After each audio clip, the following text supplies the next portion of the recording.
Hi everyone, today we are going to show you another awesome and very simple shifty tip. Are you up for a party with a lot of sandwiches? With tomatoes maybe?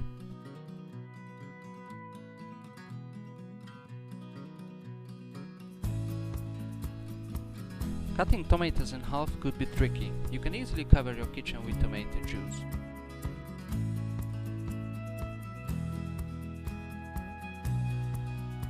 But not with our tip.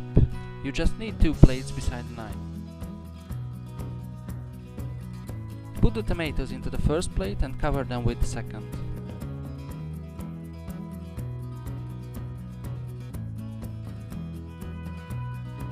Then slightly push the upper plate and slowly slide the tomatoes in between the 2 plates using the knife. You know, safety is first.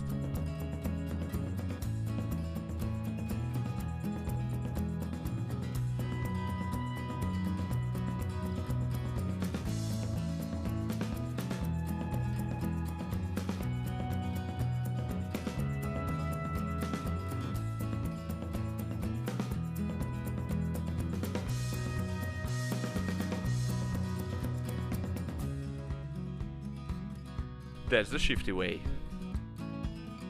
If you like this video, you might be interested in some other stuff. Click to watch these awesome tips as well. If you don't want to miss our new videos on every Thursday, subscribe to our YouTube channel. Thanks for watching and see you next time.